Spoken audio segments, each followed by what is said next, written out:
Kelompok 3 akan mempresentasikan makalah tentang akhlak mulia yang akan dibacakan yang pertama oleh Jihan Sakhoya. Jangan dibacakan, dijelaskan. Jelaskan, Pak. Yang akan dijelaskan oleh Jihan Sakhoya. Yang pertama, hadis tentang rasa malu dan menebarkan salam. Hadis tentang rasa malu. Sifat malu termasuk akhlak mulia yang dimiliki oleh setiap muslim. Rasa malu adalah salah satu ciri menjadi ciri khas Islam. Berkaitan dengan sifat malu, Zaid bin Abi Talha meriwayatkan bahwa Rasulullah SAW bersabda, Bismillahirrahmanirrahim. Inna likulli dainin khuluqan wa khuluqul islamil haya. Setiap agama memiliki akhlak dan akhlak Islam adalah malu. Hadis ini menjelaskan bahwa rasa malu merupakan penyempurnaan akhlak yang mulia bagi umat Islam. Mengacu kepada tujuan diutusnya Rasulullah SAW, yaitu adalah untuk menyempurnakan akhlak. Islam adalah agama yang paling agung di antara semua agama, sehingga Allah Subhanahu wa Ta'ala memberinya akhlak paling mulia dan luhur, yaitu akhlak mulia. Malu ada sebuah kondisi jiwa yang muncul akibat dua pandangan, yaitu memiliki kealpaan dan mensyukuri nikmat tersebut dalam sisi lain. Malu terdiri atas dua macam, yaitu malu bersifat bawaan atau tabiat, dan malu yang diusahakan dari latihan yang keras. Malu yang kedua ini, Allah Subhanahu wa Ta'ala dan Rasulullah diabadikan sebagai cabang keimanan dan diperintahkan di dalam agama, bukan malu yang bersifat bawaan.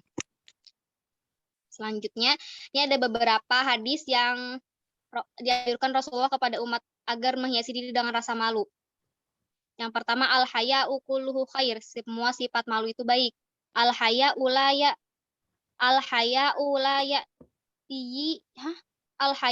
ya'ti illa bi khair. Rasa malu itu tidak akan mendatangkan selain kebaikan.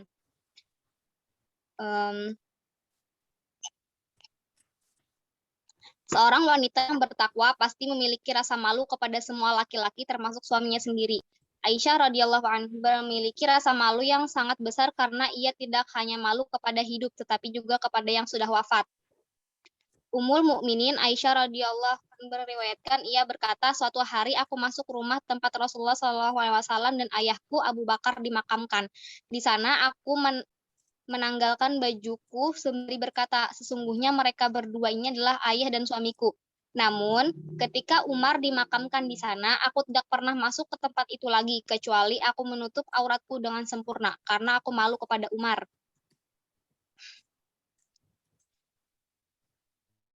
Selanjutnya, Muawiyah bin Hayyidah meriwayatkan bahwa ia pernah bertanya kepada Nabi, wahai Rasulullah, kapan kami harus menutup aurat kami dan kapan kami boleh membiarkannya?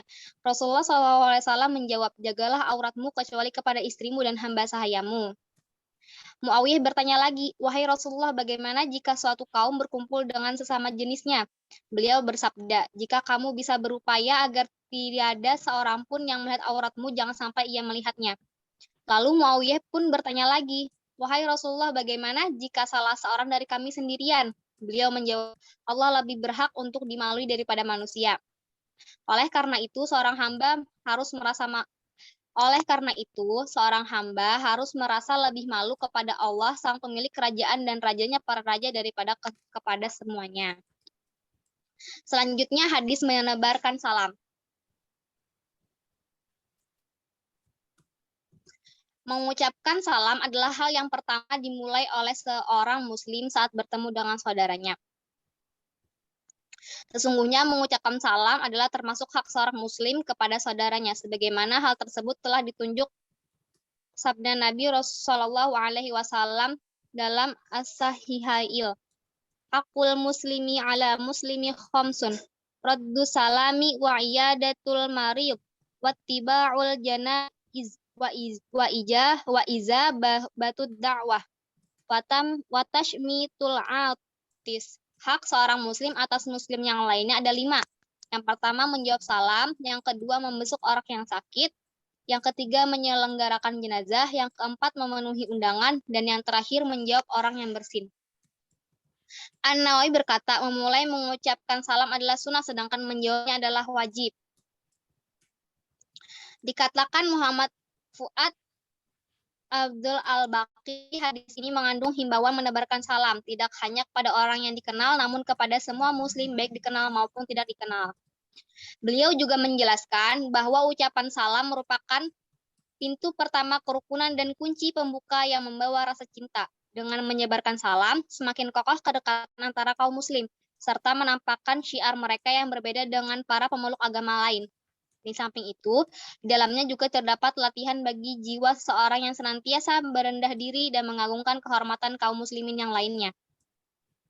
Penerimaan terhadap seruan kebaikan juga bermula dari kecintaan seseorang kepada pembawa seruan tersebut. Seorang dai akan mudah diterima oleh masyarakat karena mereka sudah mencintainya terlebih dahulu. Dan inilah resep dari seorang yang perkataannya melembutkan hati pendengarnya, yaitu Rasulullah SAW dengan banyak menebarkan salam kepada sesama muslim, baik yang sudah kenal maupun belum kenal. Roni, ini hadis aku nggak? Kamu sampai hadis yang kedua, Ji. Oh iya, oke. Hadis yang kedua, hadis tentang memberi makan, memuliakan tamu dan tetangga.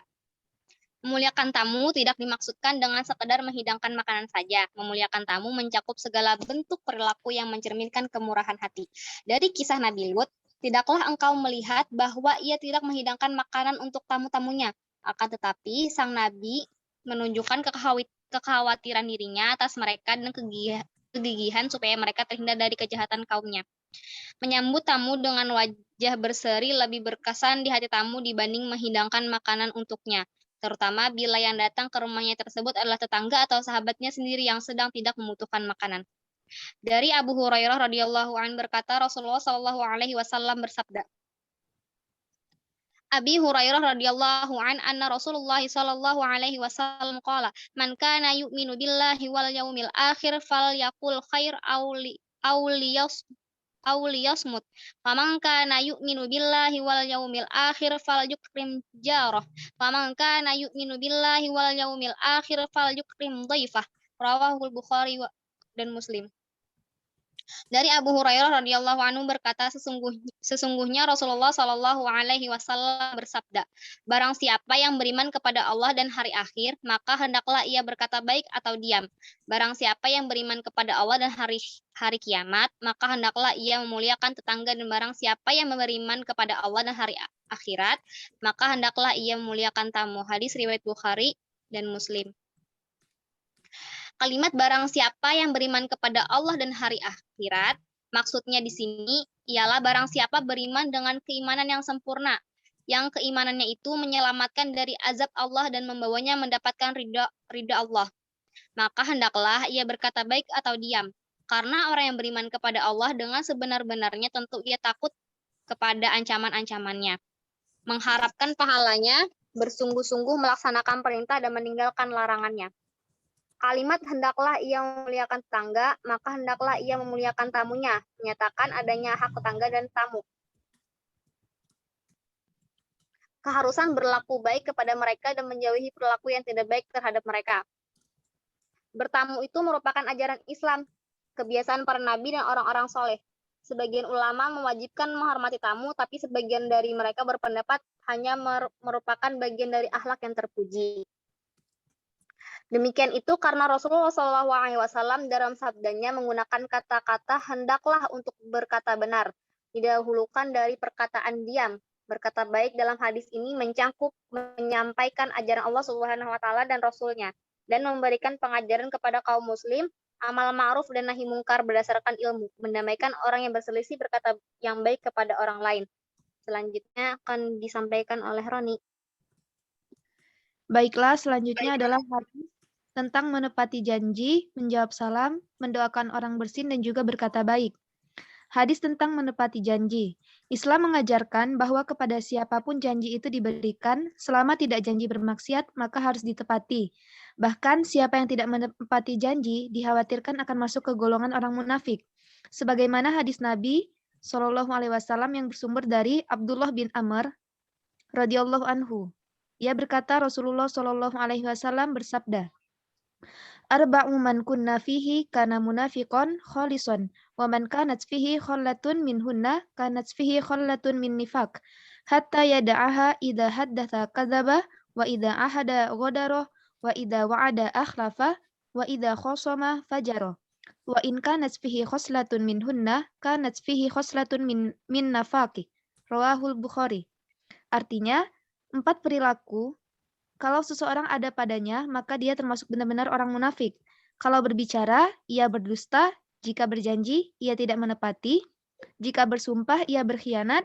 Jika bertikai, melampaui batas. Dan barang siapa yang terdapat salah satu dari sifat tersebut, maka dia memiliki sifat kemunafikan sampai dia meninggalkannya. Hadis riwayat Bukhari dan Muslim.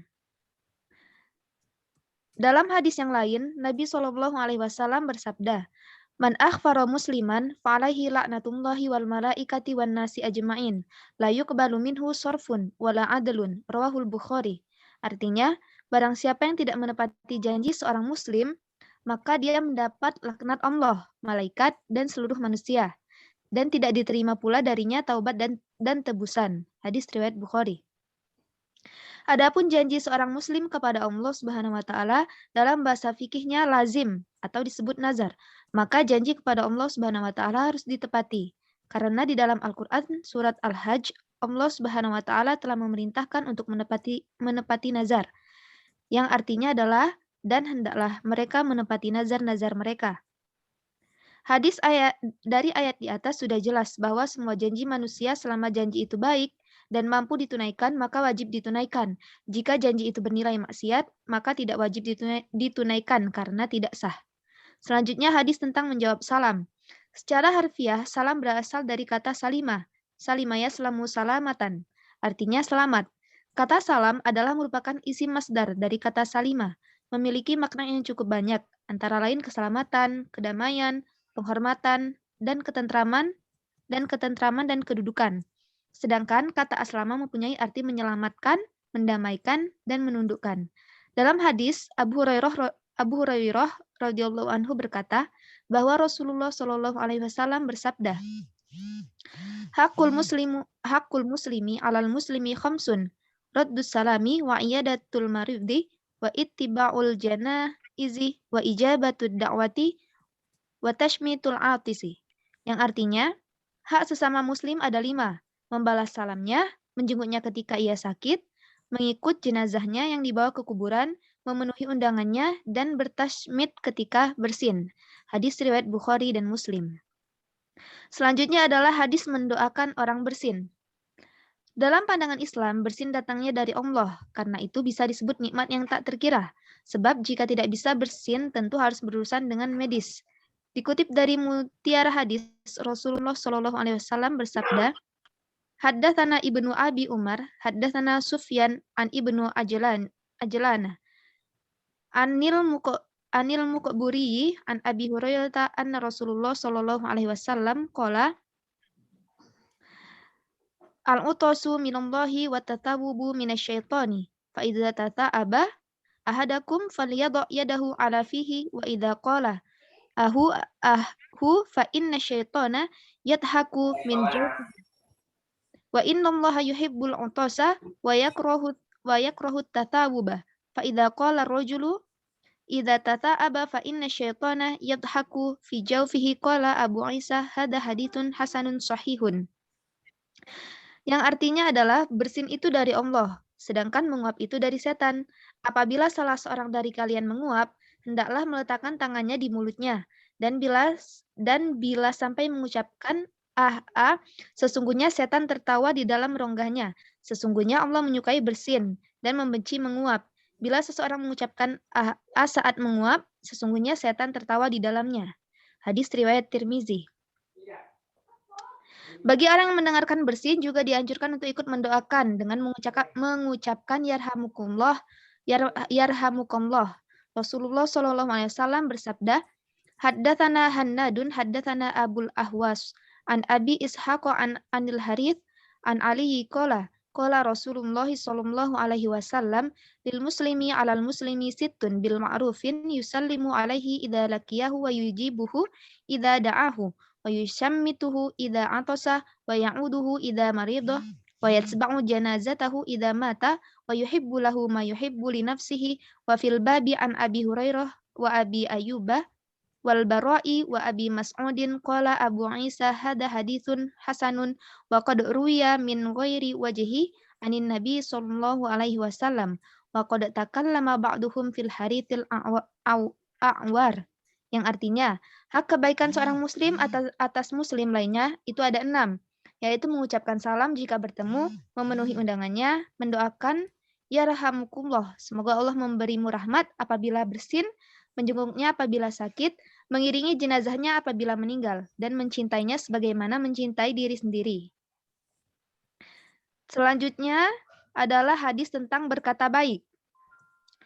Melalui hadis yang diriwayatkan oleh Bukhari dari Abu Hurairah radhiyallahu anhu, Rasulullah shallallahu alaihi wasallam bersabda, "Man kana yu'minu billahi wal yaumil akhir falyakul khairan aw liyasmut." Yang artinya, barang siapa yang beriman kepada Allah dan hari akhir, hendaklah dia berkata baik atau diam. Hadis riwayat Bukhari. Sesuatu yang paling berat bagi lisan adalah menjaganya, sebagaimana hadis terkenal yang datang dari Mu'az radhiyallahu an, ketika beliau bertanya kepada Nabi Shallallahu alaihi wasallam, "Ya Rasulullah Shallallahu alaihi wasallam, apakah kami akan disiksa karena perkataan yang kami ucapkan?" Beliau menjawab, "Celaka engkau, wahai Mu'az, bukankah manusia telungkup di atas hidungnya atau di atas wajahnya di neraka disebabkan perbuatan lisannya? Hal ini menunjukkan bahaya lidah tak bertulang, mudah mengucapkan kata, tapi jika tidak digunakan dalam kebaikan bisa menjadi senjata makan tuan. Ini memberi isyarat bahwa seseorang yang ingin berbicara sesuatu, hendaknya dia pikir-pikir dahulu. Jika terlihat tidak ada bahaya yang ditimbulkan, ia boleh berbicara. Namun jika ada tanda-tanda bahaya atau dia ragu-ragu, sebaiknya dia diam. Dengan kata lain, memerintahkan untuk berbicara dalam hal yang baik-baik dan diam untuk hal yang buruk." Selanjutnya, hadis yang akan dijelaskan oleh Neng Astri.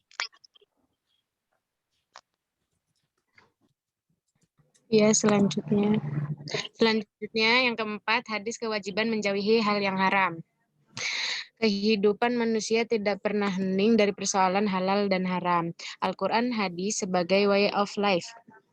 Kaum muslimin tentu menjelaskan persoalan ini. Memang Allah secara normatif telah menjelaskannya seperti apa yang seperti di dalam surat Al-An'am ayat 119. Yaitu waqad fassala bismillahirrahmanirrahim waqad fassala lakum ma harrama alaikum. Ayat ini mengandung maksud bahwa Allah telah menjelaskan dan memerinci hal-hal yang telah diharamkan bagi manusia, yang rinciannya banyak dijelaskan dalam sebagai ayat yang lainnya.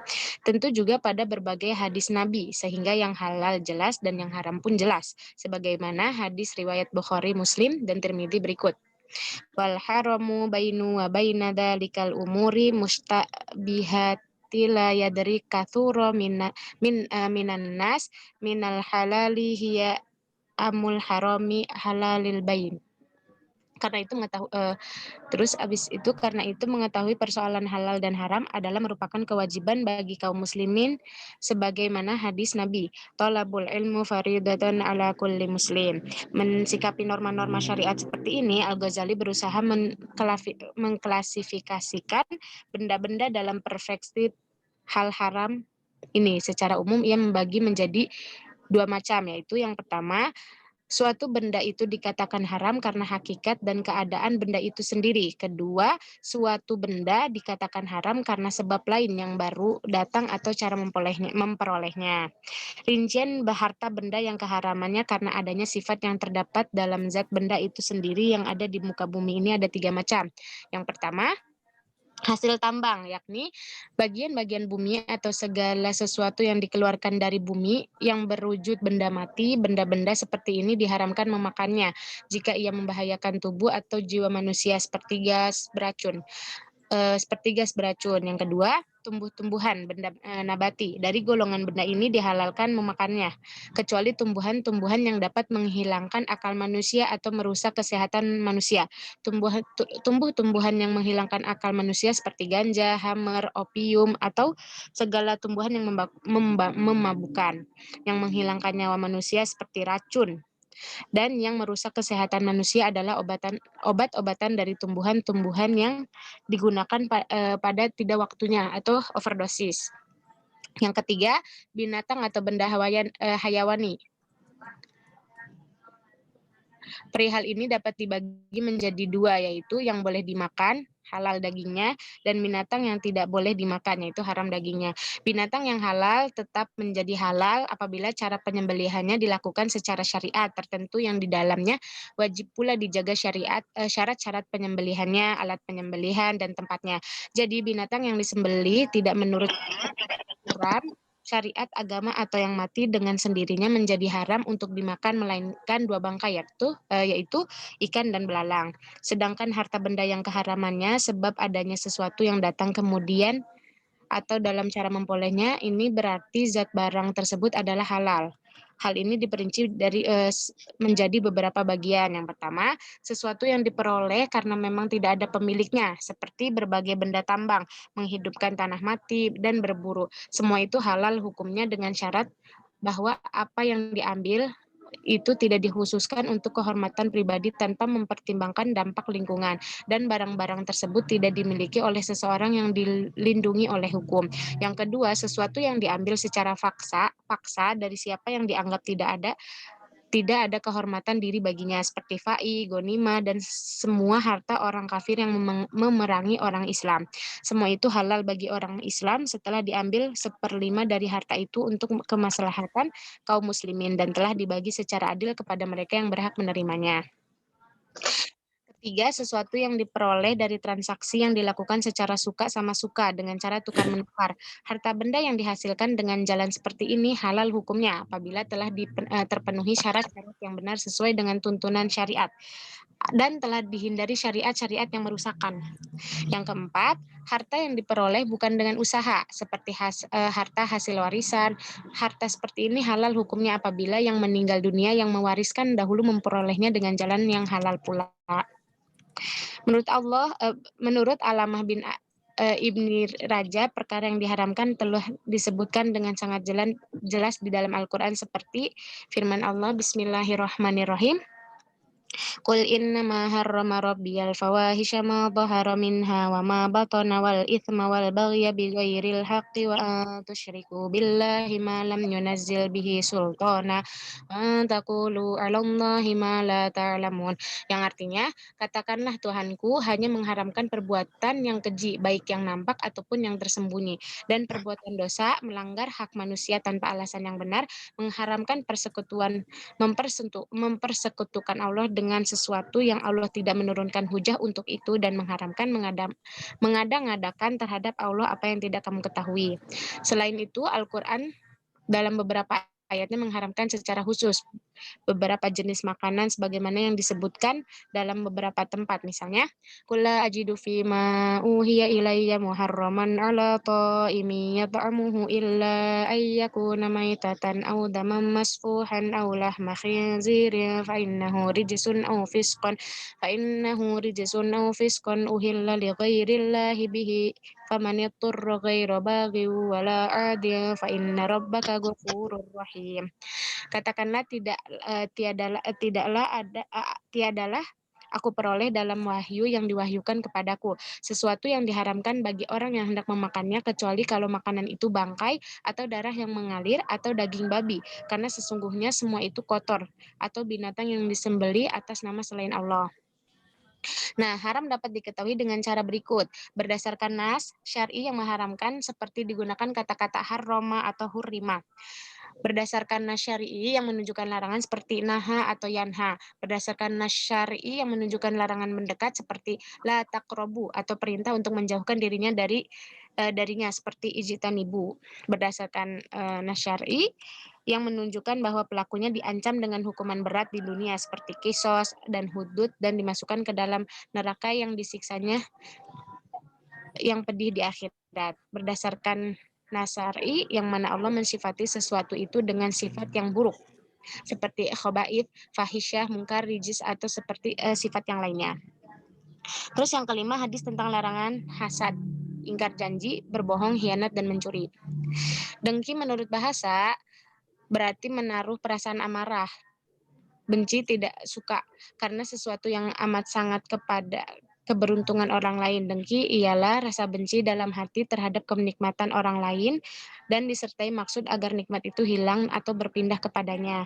Hasad dalam kitab ini mempunyai pengertian al-hasadu tamanni zawalin ni'mati anil mahsud. Iri hati ialah suatu sikap yang selalu mengharapkan agar nikmat, kesenangan yang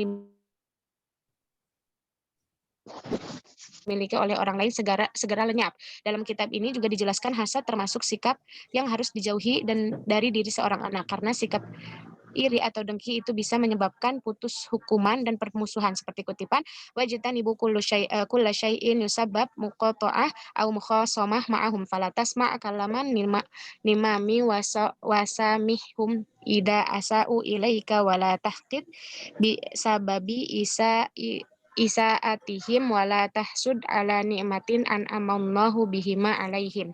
Dan jauhilah setiap sesuatu yang menyebabkan perpecahan dan permusuhan dengan mereka. Maka jangan dengarkan orang yang mengadu domba, jangan mengeluh pada mereka ketika mereka berbuat jelek kepadamu. Jangan mendendam sebab kejelekan perbuatan dan jangan iri atas nikmat yang Allah berikan kepada mereka. Sifat munafik lainnya juga dibenci oleh Allah, yaitu ingkar janji. Orang yang sering ingkar janji berarti orang tersebut tidak dapat dipegang ucapannya. Hal ini menjadikan orang lain sulit menaruh kepercayaan terhadap orang yang tidak pernah menepati janjinya. Selain itu, mengingkari janji juga akan berakibat merugikan orang lain. Janji adalah sumpah yang wajib hukumnya untuk ditepati. Apabila seseorang telah berjanji namun tidak menepatinya, maka orang tersebut termasuk golongan orang-orang munafik. Dalam surat An-Nahl ayat 91 menjelaskan bahwa kita wajib menepati janji, yaitu an yuhafidul insanu ala awamiro rabbih fayuqima bi faraidi wal wajibat kasolati wassaumi wal hajja kama amarallahu bihima wa yajtaniba ma'asi wal munkarat fala ya'si bi syai'in min a'dha'ihi li anha amanatun indah wa qad nahallahu 'anil isyan wa yu'addil huquqil ibad fala yasrik wala yaghush wala yakhunul wadi'ah wala yajhadud din. Artinya, seseorang yang menjaga dari perintah-perintah Tuhannya dengan menjalankan ibadah-ibadah fardu dan wajib seperti sholat, puasa, haji, seperti hanya Allah memerintahkan kepadanya dan menjauhi perbuatan-perbuatan maksiat dan mungkar, maka tidak boleh bermaksiat dengan anggota tubuhnya, karena itu merupakan suatu amanah darinya. Dan sungguh Allah melarangnya dari perbuatan maksiat dan memenuhi hak-hak seorang hamba. Maka jangan mencuri, menipu, mengingkari janji, dan mengingkari hutang.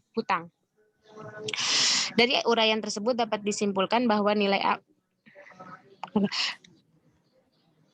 selanjutnya berkhianat. Berkhianat adalah sifat tercela lainnya yang masuk ke dalam golongan orang yang munafik. Orang yang berkhianat ini adalah orang yang melanggar atau menghancurkan kepercayaan yang sudah diberikan padanya. Orang yang senang berkhianat seperti ini jika diberikan tanggung jawab atau amanat justru akan melakukan hal yang sebaliknya.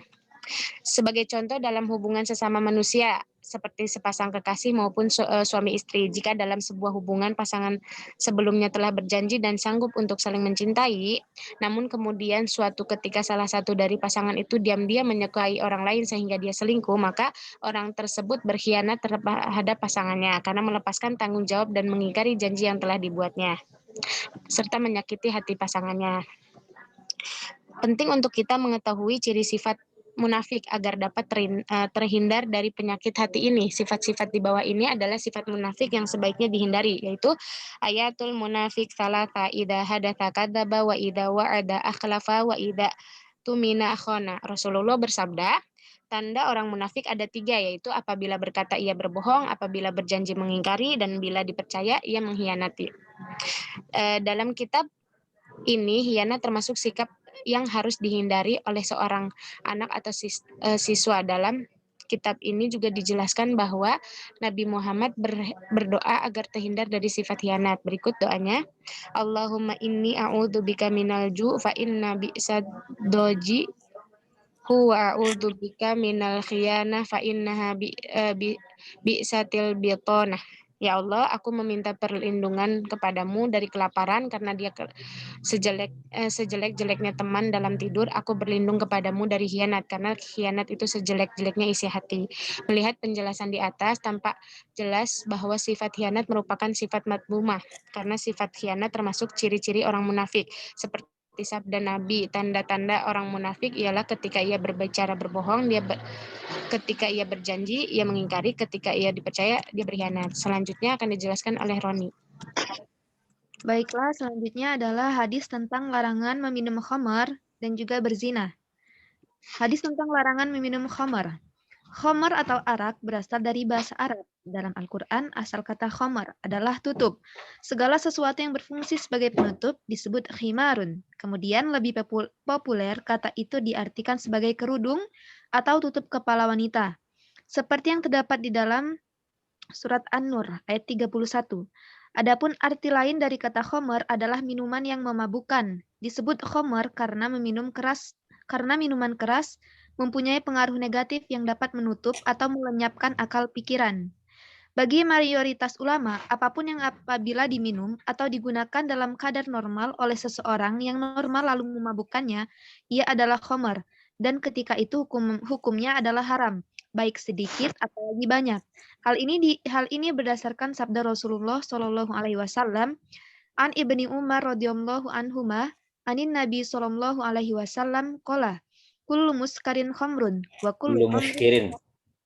muskirin ya Pak. Ya. Kullu muskirin khamrun wa kullu khamrin haramun. Rawahu Muslim. Dari Ibnu Umar radhiyallahu anhu, bahwasanya Nabi Shallallahu alaihi wasallam bersabda, semua yang memabukkan adalah khamar dan semua khamar adalah haram. Hadis riwayat Muslim. Menyangkut perlunya penegakan hukum terhadap pemabuk dapat mengambil contoh dengan apa yang pernah dicontohkan Rasulullah Shallallahu alaihi wasallam. Hukuman atau sanksi pidana untuk pemabuk memang tidak ditentukan secara jelas dalam rangkaian ayat tentang pengharaman khamar. Dalam surat Al-Maidah ayat 90 ditegaskan dengan kalimat Bismillahirrahmanirrahim, fajtanibuhu la'allakum tuflihun. Yang artinya, maka jauhilah perbuatan-perbuatan itu agar kamu mendapat keberuntungan. Namun demikian, kita dapat menemukan sanksi tersebut dalam hadis sebagai berikut. An Anasin anna Nabi sallallahu alaihi wasallam utiya birajulin qad syarabal khamra fajuldah bijarradaitaini nahwa arba'ina. Rawahu Muslim. Dari Anas ibnu Malik bahwasanya Nabi sallallahu alaihi wasallam didatangi oleh seseorang yang telah meminum khamar. Beliau lalu mencambuknya dengan 2 pelepah kurma sebanyak 40 kali. Hadis riwayat Muslim. Sebagaimana dikutip oleh Muhammad Nurul Irfan, bahwa hadis di atas disebutkan bahwa alat yang digunakan untuk mencambuk adalah 2 pelepah kurma. Imam An-Nawawi mengemukakan bahwa istilah 2 pelepah kurma ini mengakibatkan pemahaman yang beragam.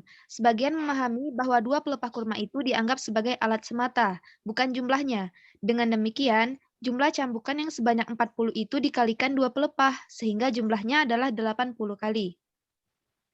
Menurut Imam Malik dan Imam Abu Hanifah, hukuman untuk peminum khamar adalah dera 80 kali.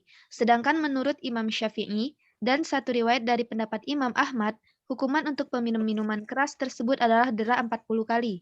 Akan tetapi mereka ini membolehkan hukuman dera 80 kali apabila imam memandang perlu.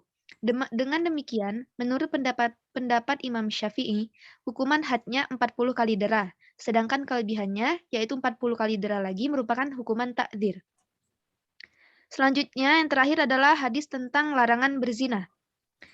Kata zina berasal dari kata zana yazni, yang artinya hubungan layaknya suami istri antara perempuan dengan laki-laki yang sudah mukallaf atau balik tanpa ikatan pernikahan yang sah menurut syariat Islam. Zina adalah istilah hukum Islam yang merujuk pada hubungan seksual yang melanggar hukum. Banyak orang yang melakukan perzinaan karena berbagai faktor, di antaranya ketidakmampuan mengendalikan hawa nafsu, kurang kuat iman, adanya kesempatan yang memungkinkan untuk itu, misalnya berada di dalam satu rumah hanya berdua tanpa ada orang lain. Keasikan berkasih-kasihan dan memeluk kekasihnya hingga akhirnya melakukan persetubuhan. Perceraian dengan suami atau istri yang menyebabkan hawa nafsunya memuncak dan mendapat kesempatan dengan seorang janda misalnya, atau berdua-duaan saja di tempat sepi, dan sebagainya. Terkait hukum zina, semua ulama sepakat bahwa zina hukumnya haram. Bahwa zina dianggap sebagai puncak keharaman, hal tersebut didasarkan pada firman Allah dalam surat Al-Isra ayat 32. Bismillahirrahmanirrahim. Wala taqrabuz zina innahu kana fahisyatun wasa'a sabila. Dan janganlah kamu mendekati zina, karena zina itu sesungguh suatu perbuatan keji dan suatu jalan yang buruk. Mengenai hukuman bagi pezina, nampaknya para ulama bersepakat untuk mengkategorikan sesuai dengan status yang disandang oleh pelaku tersebut. Penetapan hukuman zina ini didasarkan atas sebuah hadis yang diriwayatkan dari Ubadah bin Al-Samit. Rasulullah SAW. Ubadah bin Samit. Ubadah bin Samit. Ibadah ya Pak, ibadah. Ubadah bukan ibadah. Ubadah bin Samit. Ubadah bin Samit. Ini kayaknya kurang Pak hadisnya Pak. Rasulullah SAW bersabda, An Ubadati Samit, qala Rasulullah sallallahu alaihi wasallam, khudwa anni. Qad ja'alallahu lahnun sabilal kibari bil bukri jildun. Rawahu Muslim. Artinya, dari Ubadah bin Samit, ia berkata, Rasulullah sallallahu alaihi wasallam bersabda, ambillah dari diriku. Sesungguhnya Allah telah memberi jalan keluar atau hukuman untuk mereka, para pezina. Jejaka dan perawan yang berzina hukumannya didera 100 kali dan pengasingan selama 1 tahun. Sedangkan duda dan janda yang berzina hukumannya didera 100 kali dan dirojam. Hadis riwayat Muslim. Karena perzinaan dapat mengkaburkan keturunan, merusak keturunan, menghancurkan rumah tangga, meretakkan hubungan kekeluargaan, mengakibatkan penyakit kelamin, membangkitkan kejahatan nafsu, dan merendahkan akhlak manusia. Sudah, Pak. Sekian penjelasan tentang hadis-hadis akhlak mulia. Selanjutnya saya balikan kepada moderator. Ya, baiklah. Siapa selanjutnya? Apakah ada yang mau menyanggah atau bertanya? Atau mau menambahkan? Kalau izin bertanya. Ya, silakan Jeli. Jadi kan tadi ada hadis tentang berkata baik ya. Nah, hendakkah ia berkata baik atau diam? Jika ia beriman pada Allah dan hari akhir. Nah, dalam kasusnya kan banyak tuh. Kayak kita, misal orang gitu, niat ngasih nasihat. Mungkin niatnya kayak gitu yang atau ngasih tahu hal yang baik. Tapi ternyata bagi si penerima misalkan, itu dia sakit hati gitu. Entah, mungkin dia nyangkanya beda atau ya pokoknya intinya malah yang mungkin niat si yang ngomong itu baik, nasihatin, tapi buat si penerima malah sakit hati gitu. Itu gimana menurut Makalah? Kan berkata baik tuh.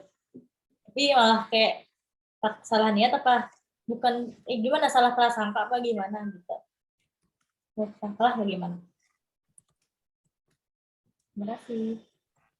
Terima kasih Jelita. Bapak izin kamar ya Pak. Siapa lagi? Ada yang mau nanya lagi?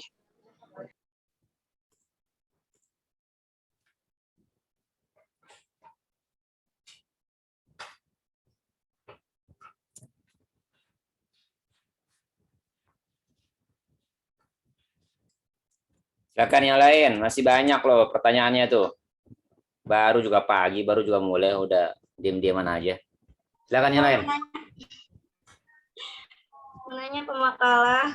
Ya, Kak Ini Jeli. ngebahas tentang mendoakan orang bersin. Nah, ini aku ngambil dari hadis ketiganya ini kan, ketika bersin itu mengucapkan alhamdulillah, baru menjawabnya doa gitu, jawab doa. Nah, ini pertanyaannya, apa kita mendoakannya tuh menjawab yang yarhamukallah atau yarhamukillahnya itu ketika orang itu udah baca, misalkan orang itu bersin, baca alhamdulillah, atau ketika dia bersin kita langsung mendoakan. Gitu. Paham kan? Yang lain silakan. Muti, Onita. Silakan, Kaisa. Nadia. Nelly, Iya, silakan. Jangan diam-diam aja. Jelita. Miftah. Jangan ngantuk. Kamila, jangan tidur.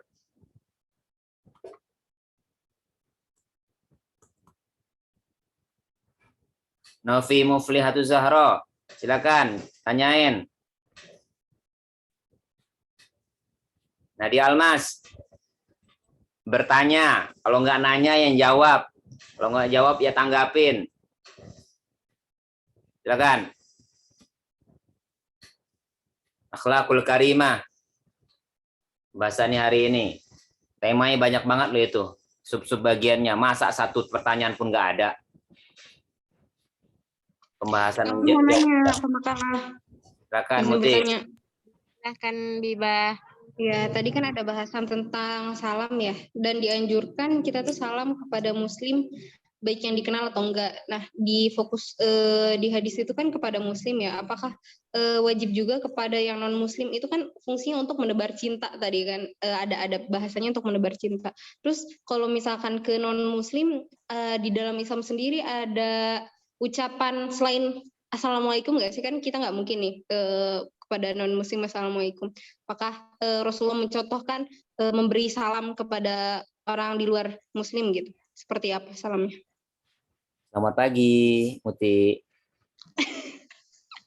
Kan begitu kan? Selamat pagi. Iya, Pak. Sama aja kan? Selamat siang. Apa kabar, Bapak? Kabar, Ibu? Berarti nggak ada salam khususnya ya Pak? Kayak Ya. shalom. Emang kamu mau ikutan haleluya? Enggak sih Pak. Bapak. Ya, silakan Ayen. Kaisa, Monita. Ini Pak, saya mau nanya Pak. Ya, Kurnia silakan. Biasanya Kan kamu ini salam biasanya ya, kamu banyak salam. masalah kayaknya. Silakan. Iya nih deh. Manusia tanpa masalah kan nggak enak juga ya Pak. Enggak juga sih. Nih, nggak ada rasanya lah Pak. Kamu ngajak-ngajak aja. Punya masalah bukan ngajak. Silakan Kurnia. Nih, kan salam itu adalah termasuk bagian dari mulianya akhlak ya Pak ya. Ya. Nah, terus kalau misalnya nih ada tamu datang ke rumah, tapi kita di sana dalam keadaan lagi ibadah gitu, lagi sholat. Nah, apa itu Subhanallah. kita harus jawab subhanallah gitu. Ya, Allahu Akbar. Kaget Pak, aduh. Tapi kalau masih nggak kedengaran sama tamunya, Ya tungguin. Enggak apa-apa, enggak masalah. oh nggak masalah. Berarti bukan berarti kita nggak sopan ya Pak ya? Ya kalau dia benar-benar Kenapa penting sih, ya. Pak? Kalau dia benar-benar penting ya Pak, dia tungguin. Ya diperingkas lapanya sholatnya. Kalau sholat sunnah ya diperingkas sholatnya. Ya diringkas sholatnya. Ya apa ya? Ya apa? Ya jawab lu pemakalah, masa saya yang jawab, silakan. Mau pemakalah Pak, jadi dulu. Jihan. Apa kalau Silakan, Bapak Jihan. pengen menjawab semuanya juga? Silakan. Tadi kan Neng mau jawab Pak katanya. Iya, Neng mau jawab, Pak. Neng. Neng. Enggak, Pak. Ini pendapat kita, tapi nggak tahu ya, Pak. Kan ini jawaban Jeli dulu. Jawaban Jeli yang hadis berkata baik itu gimana? Semisal dia diingetin, misalkan dalam bahasan dia tuh dinasehatin, tapi dia masih sakit hati. Nah itu tergantung orangnya. Kan emang kita tuh kalau misalkan emang nggak bisa berkata baik, mendingan diem kan? Nah, tapi kalau misalkan dalam situasi kayak mau nasehatin atau misalkan mau negur kayak gitu kan harus pakai kata-kata baik ya. Tapi kalau emang orangnya itu masih sakit hati berarti menurut kita tuh kayak dari orang yang dinasehatinya itu hatinya lagi emang nggak enak atau enggak emang keras kali ya Pak. Pak salah. Pokoknya jadi hatinya tuh lagi nggak enak gitu, sakit hati Pak dia, batu gitu loh Pak. Ya. Tapi kalau misalkan emang dari penasehatnya nasehatin yang nggak kurang baik itu kata-katanya yang nyakitin, berarti itu salah dari penasehatnya. Semisal kalau misalkan yang nggak enaknya, maksudnya kalau yang sakit hatinya tapi udah dinasehatin baik, berarti itu yang salahnya dari orang yang dinasehatin ya Pak. Itu sih menurut kita, tapi nggak tahu. Pertanyaan apa sih? Terus, Saya nggak ngerti pertanyaannya, Pak. duh Bapak mah, nih loh Pak. Kan jadi Jeli Tundu nanya Pak. Apa pertanyaannya? Ini Pak, nanyanya tuh misalkan ada hadis tentang berkata baik. Nah di realita itu banyak kan orang ngomong baik tapi ternyata bikin sakit hati. Entah semisal yang ngomongnya itu niatnya nasehatin atau ngasih saran atau sejenisnya, tapi ternyata bagi sang penerimanya itu nyakitin. Nah itu gimana menurut kita gitu. Nah menurut kita itu kayak gitu Pak. Qulil haqqa walau kana murran. Nah iya Pak, iya. Berkatalah walaupun itu Pahit. nyakit. Apa ya Pak? Iya, walaupun pahit. Walaupun pahit ya gitu. Berarti kan kalau misalkan emang dianya masih sakit Sampaikan sesuatu itu walaupun nyelekit. Iya. Itu maksudnya Pak. Yang benar itu. Tapi yang baik ya. Ini hadis maka yu'minu billahi wal yawmil akhir falyakul khairan aw liyasmut. Ya, itu dalam kerangka kalau kebetulan ngomong itu nggak penting-penting amat, lebih baik diam. Makanya dalam surah Nisa itu khairu fi katsirin min najwahum illa man amara bi shadaqatin aw ma'rufin aw islahin bainan nas. Kan begitu kan di dalam surah Nisa. Tidaklah ada kebaikan dari banyaknya perkataan. Dari ngomong tuh banyak ngomong tuh nggak ada yang baik kecuali 3 hal. Ngomong dalam 3 hal. Kecuali jika perkataan itu mengunjur kepada 3 hal. Pertama apa? Ilaman amar bi shadaqatin, menyuruh orang untuk bersedekah, au ma'rufin atau ngajak yang baik-baik, au islahin bainan nas atau mendamaikan antar golongan, antar orang. Ini omongan ucapan ataupun omongan yang dalam Al-Qur'an itu dianggap yang baik. Ya, lebih daripada itu kalau sudah omongan yang ngeracau, omongannya itu nggak tentu arah, nggak ada ujung pangkalnya, itu dianggap Al-Quran la khaira fi katsirin min najwahum. Nah, ini masuk dalam kategori maka yu'minu billahi wal yawmil akhir falyakul khairan aw liyasmut. Bahkan ya diam itu kadang-kadang bisa bermakna emas. Ya, diam itu lebih baik daripada banyak ngomong. Ya, diam itu ya man qalla sidqu qalla sadiqu, man qalla sidqu man kasuro sodiku barang siapa yang banyak omongnya, man qalla sodiku ataupun man kasuro kalamu, barang siapa yang banyak omongnya ya sekarang banyak bohongnya. Itu maksud daripada hadis itu.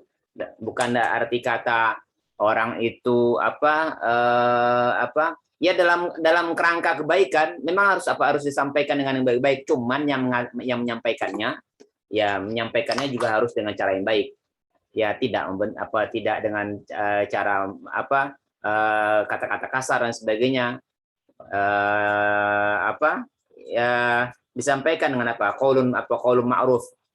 Qaulun ma'rufin wa maghfiratun khairun min shadaqati yatba'uha adza. Ya, perkataan yang baik itu lebih baik daripada sedekah tapi diikuti dengan perkataan yang menyakitkan. Kan begitu. Silakan lanjutkan. Iya Pak. Terus selanjutnya pertanyaan Kak Jenit. Tadi Kak Jenit gimana pertanyaannya? Yang itu ya Jen. Semisal kita bersin terus mengucapkan alhamdulillah, terus yang jawab Jadi kan ini kan hadis tentang mendoakan. Yang jawab apa? Jadinya kita itu menjawab orang yang bersin itu, yang mendoakannya itu setelah dia mengucapkan alhamdulillah atau ketika dia bersin, otomatis kita memang udah harus gitu loh, maksud sunnah mendoakan dia gitu, baca ya yarhamukallah itu. Oh iya. Ada setahu kita ya. Enggak gitu. Ya. Setahu kita kalau misalkan ada yang bersin itu menjawabnya setelah kita ngomong alhamdulillah. Malah pernah dengar kalau misalkan semisal kita bersin terus orang itu nggak ngucapin alhamdulillah, kita nggak usah mendoakan dia yarhamukillah gitu, karena unsurnya kan itu menjawab doa gitu loh. Kan dia haji gitu, alhamdulillah. Terus habis itu kan dijawab yarhamukillah, karena itu kan sama-sama menjawab doa kan. Nah kalau misalkan dia bersin tapi nggak ngucap alhamdulillah, ya berarti nggak usah didoain balik gitu, karena dia juga nggak ngedoain orang itu. Gitu nggak sih Pak unsurnya? Unsur. Sebel tipenya.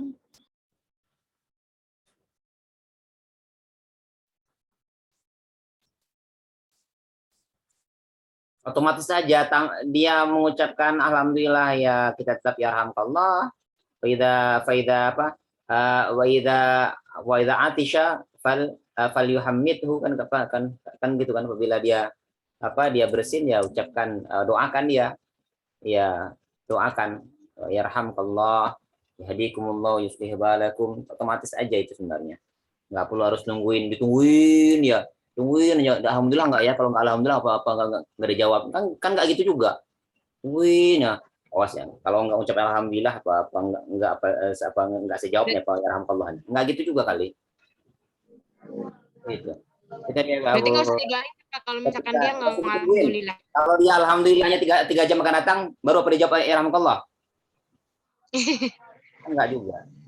Ya, otomatis aja itu hak, itu kewajiban, hakul muslimin alal muslimin situn, ada khamsun di antaranya. Hak muslim terhadap muslim lain itu ya, kalau dia kalau dia bersin ya yarhamkallah, doakan. Kan gitu. Tanpa harus nunggu dia alhamdulillah. Ya alhamdulillah itu ucapan syukur dia bahwa ada penyakit yang keluar dari badannya. Kita doakan yarhamkallah, doakan langsung. Nggak perlu ditungguin dulu. Ya, nggak perlu ditungguin dulu. Kan? Apalagi pertanyaan itu? Pertanyaan Bibah ya Pak, udah dijawab tadi Pak. Apa pertanyaan apa? Pertanyaan yang kalau nonis itu ngucapin salam, kita harus jawab kita tuh ngucapin salam nggak ke mereka gitu. Ya, telepon aja salam, selamat pagi. Selamat pagi. Ya, salam buat Bapak di sorga. Salam. Salam. Itu apa tak tahu tuh salam gitu ya. Pengalaman dia. Dia kan bergaul sama aja. Pengalaman dia. Salam. Ya salam cukup dengan salam aja, nggak apa-apa. Nggak usah sampai assalamualaikum. Salam. Selamat pagi. Ya, tapi khusus bagi kita itu salam ya? Kayak sering saya sampaikan, Islam itu sifatnya eksklusif ya. Eksklusif, agama kita tuh agama eksklusif lagi yang berbeda dengan agama lain. Kita aja cara mandi aja diatur. Bagaimana cara mandi itu kan, bagaimana Rasulullah SAW ketika mandi itu kan hendaklah ketika mandi itu, apalagi mandinya Bapak mandi janabat atau mandi ketika selesai kalian dari haid itu kan, iya nyilangin masukkan air ke rambut kan. Cara mandi aja diatur coba. Yang itu ya tidak diatur dalam agama lain. Makanya patut berbangga. Kita patut berbangga dan bersyukur ketika dalam keadaan apapun. Makanya dalam keadaan kita mengisi acara kan selalu saja alhamdulilladzi hadana li hadza wa ma kunna linahtadiya laula an hadanallah, alhamdulilladzi arsala rasulahu, kan selalu saja doa kita alhamdulillah. Ya, bersyukur kita dilahirkan dari rahim ibu dan bapak kita yang beragama Islam, sehingga kita dipandu dalam kehidupan kita ini dalam berbagai macam aspek kehidupan. Dari bangun tidur sampai tidur lagi, coba mana bagian daripada kehidupan keseharian kita yang nggak diatur dengan Islam? Bangun tidur, apa yang dipandukan Rasulullah SAW? Apa yang dipandukan Rasulullah SAW? Apabila kalian bangun, duduk sebentar, baca doa, alhamdulilladzi ahyana ba'da ma amatana wa ilaihin nusyur.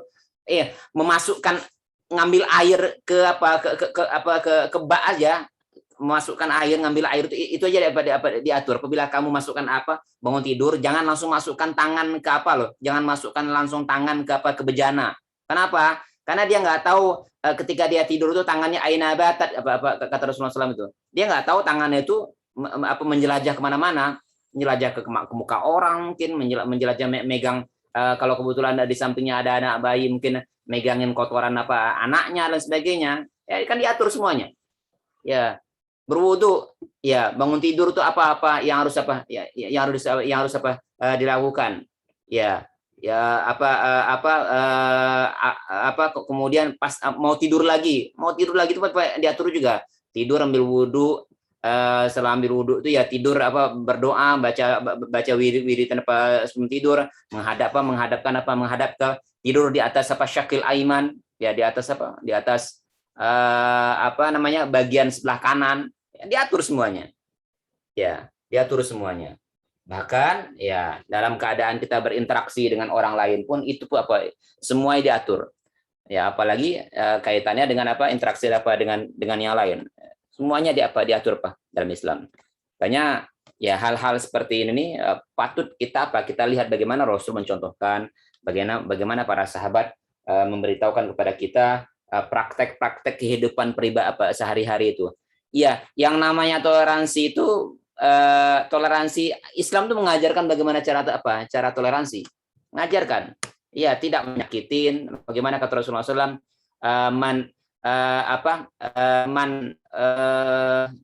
kata hadis Rasulullah itu, man qatala dhimmiyan kuntu hajizahu yaumal qiyamah. Kata Rasulullah SAW begitu, barang siapa yang menyakiti atau membunuh seorang kafir zimmi, yang dia tidak ada terlibat mungkin peperangan dan kita dan sebagainya. Makanya dalam terminologi agama itu ada mana kafir zimmi, ada kafir harbi. Ya, ada orang kafir yang dia enggak tidak memerangi kita tidak memerangi dia. Ada yang termasuk kategori kafirnya kafir harbi, yang dia terlibat peperangan dengan kita. Nah, kafir zimmi itu enggak layak untuk dia untuk disakitin. Ya, kuntu hajizahu yaumal qiyamah, kata Rasulullah SAW. Aku yang akan menjadi lawannya nanti pada akhirat nanti. Jadi begitu, semuanya diatur.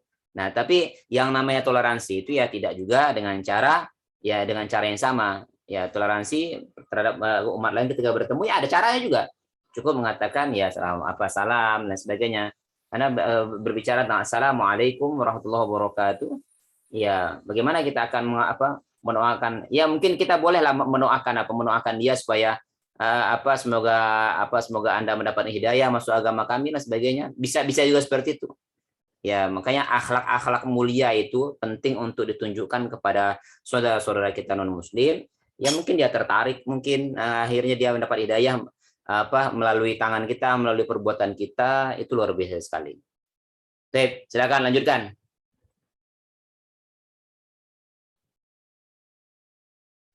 Jihan. Bapak.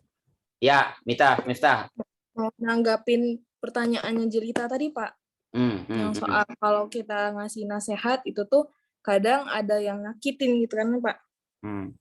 Soalnya kamu bulan Agustus tahun lalu kamu sering disakiti ya?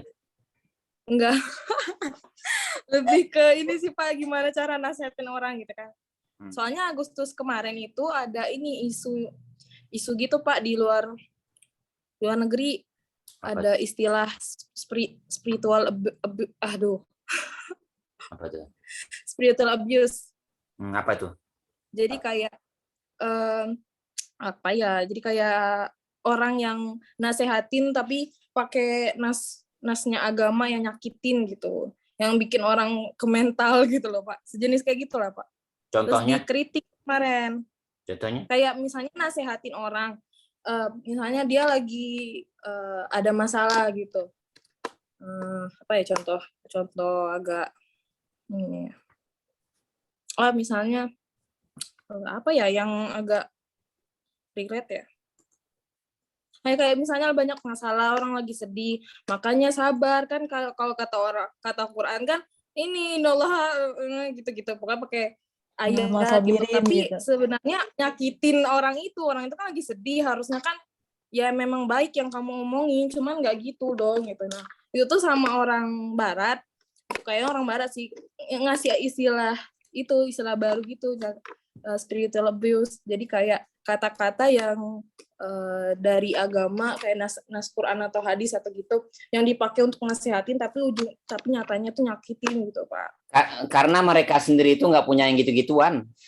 Kan istilah-istilah feminisme, istilah-istilah yang namanya apa, yang sebenarnya itu nggak ada dalam dunia Islam itu nggak berlaku seperti contoh seperti kalangan feminis misalnya di luar sana. Kenapa hal-hal seperti itu muncul? Kenapa? Karena di budaya Nasrani itu menghormati perempuan tuh nggak ada di sana. Sedangkan Islam itu sangat toleransi dan sangat menjunjung harkat dan martabat perempuan. Ya di saat di bangsa sebelum Islam itu datang tuh bagaimana perlakuan dunia ya, bukan Arab, perlakuan dunia terhadap wanita itu kan benar-benar tragis sekali. Kalau di Cina itu belum lagi seorang anak perempuan tuh besar itu sudah dipasangin sepatu besi. Itu banyak sekali hal seperti itu diceritakan di berbagai macam wilayah di seluruh dunia. Datangnya Islam itu kan bagaimana Arab sendirilah, bagaimana perempuan itu diberlakukan semena-mena. Ya, diberlakukan bahkan dalam sebuah terminologi yang dipaksakan bahwa mendapatkan anak perempuan itu dianggap sesuatu yang menghinakan. Wa idza busyira ahaduhum bil unsa dhalla wajhuhu muswaddan wa huwa kadhim. Ya, karena menganggap bahwa perempuan nyusahin, ya tidak bisa bekerja keras, tidak bisa untuk dibuat berperang dan sebagainya. Datangnya Islam itu luar biasa. Bagaimana Islam itu memuliakan setinggi-tingginya perempuan itu. Tidak ada di Al-Qur'an itu nama surah yang diberi nama laki-laki itu enggak ada. Yang ada surah An-Nisa. Ya kan? Ya, di lain tempat tuh banyak sekali menceritakan tentang perempuan-perempuan dapat di dalam Al-Qur'an itu yang rata-rata orang-orang mulia semua. Ya, Maryam, kemudian ada siapa lagi? Berbagai macam nama-nama perempuan-perempuan yang lain, ibunya Musa, siapa lagi? Walaupun memang ada beberapa potret-potret perempuan-perempuan yang ingkar kepada perintah Allah Subhanahu wa taala itu diceritakan semuanya. Nah, hal-hal seperti ini itu di dunia barat tuh nggak ada. Sehingganya kaum perempuan yang merasa tertindas itu kemudian membuat sebuah isu-isu ataupun terminologi tertentu yang ingin mengekspresikan bagaimana tertindas mereka dahulu, dan itu sayangnya dibawa ke dunia Islam. Sama dengan itu kan nas-nas agama ya memang caranya memang harus dalam menasihati itu memang bil mau'izati wal hasanah kan ud'u ila sabili rabbika bil hikmah, dengan hikmah itu penting sekali. Dengan hikmah, tidak dengan cara mencaci, tidak dengan cara menjas, tidak dengan cara hal-hal yang menyakitkan orang lain. Ya memang kalau tidak bisa menjadi penasihat ulung, penasihat yang bisa mengatur tutur kata yang baik, ya lebih baik jangan menasihatin. Karena ujung-ujungnya nanti ya kadang-kadang juga seperti itu juga. Kadang-kadang nasihat memang perlu dengan kata-kata yang kalau sudah giliran susah banget diapain, kadang-kadang butuh juga hal-hal yang ucapan ataupun kata-kata yang membangkitkan ataupun yang sedikit menyentil lah, bukan menyinggung, menyentil bahwa ini salah dan sebagainya. Ya tergantung hati itu kalau jernih, ya arti itu hati itu kalau dia jernih, suci dan sebagainya, ya bening, itu ketika menerima kebaikan itu dia gampang untuk menerimanya. Tapi lagi-lagi selembut apapun kosakata yang digunakan, kalau hati itu memang sudah keras, susah untuk dimasukin. Jadi begitu ya. Berpulang kepada hati masing-masing. Berpulang pada hatinya. Makanya penting sekali istafti qalbak itu kan. Ya bersihkan diri. Ini gimana nyanyinya Nafa? Jagalah hati. Coba nyanyikan dulu dah. Ya, itu perlu diolah terus hati itu. Ya, jangan sampai orang mengatakan ini itu dianggap sebagai orang marah misalnya, atau sebagai nyakitin misalnya. Enggak apa. Ya, hati itu yang perlu terus disucikan. Tazkiyatun nufus itu penting sekali. Ya, kita tuh butuh orang lain. Butuh bahkan kritikan dan caci makian orang lain itu kita butuh sekali. Kalau kita tuh dianggap sebagai orang yang benar terus, kita tuh akan ngelunjak jadinya. Ya, kita tuh butuh cacian orang lain. Kita tuh butuh namanya nasihat Jangankan nasihat ya, cacian orang lain itu kita butuh sekali. Karena kalau tidak dengan cacian itu, kalau tidak dengan dengan kritikan itu, ya kita akan terlena nantinya. Ya, cacian orang lain, ya itu sebagai bahan koreksian. Saya seperti itu ya. Kalau memang kenyataan seperti itu ya, harus kita perbaikin. Karena orang itu kalau dia nggak mau dinasihatin, ya dengan tutur katanya bagaimanapun, bahkan dari Al-Qur'an sendiri pun, ataupun dari dengan ucapan-ucapan yang lembut sekalipun, itu nggak akan masuk. Ya, tergantung orangnya juga lah. Silakan. Ada yang nambahkan? Ngasih nasihat mungkin perlu belajar tazkiyatun nafs juga kali ya Pak. Terus Iya, ini pastilah. kali ya, ngedepanin adabnya juga kali ya Pak. Jadi bisa nyampaikan dengan baik gitu kali. Ya, sampaikan semuanya dengan baik. Dalam Al-Qur'an sendiri dijelaskan ud'u ila sabili rabbika bil hikmah wal mau'izatil hasanah wajadilhum billati hi ahsan. Sampaikanlah, berdakwahlah dengan cara yang hikmah. Ud'u ila sabili rabbika bil hikmah, dengan hikmah, wal mau'izatil hasanah, dan nasihat yang baik. Nasihat Nasihat yang baik. Wajadilhum, dan berdebatlah dengan cara berdebat yang dengan billati hi ahsan, yang lebih baik lagi. Jangan sampai nyakitin orang lain. Kita tuh sering kadang-kadang emang benar yang dia sampaikan, tapi caranya salah. Caranya dengan cara mencaci orang lain, dengan caci dengan mengkafirkan orang lain, itu yang kadang-kadang itu membuat orang itu nggak suka. Ya, membuat orang itu tidak suka. Silakan. Terima kasih Pak.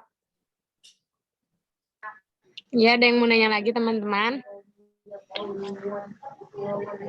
Yang aku Neng belum terjawab. Oh, yang itu ya, yang sholat. Kalau itu tadi, semisal kita lagi sholat, terus ada yang ngetuk pintu, ada yang ngetuk, ada yang mau namu, kan kita sholat. Nah, itu gimana? Bacanya kita tuh dikerasin, semisal kayak takbirnya kita, atau enggak tadi kata ngucapin subhanallah gitu.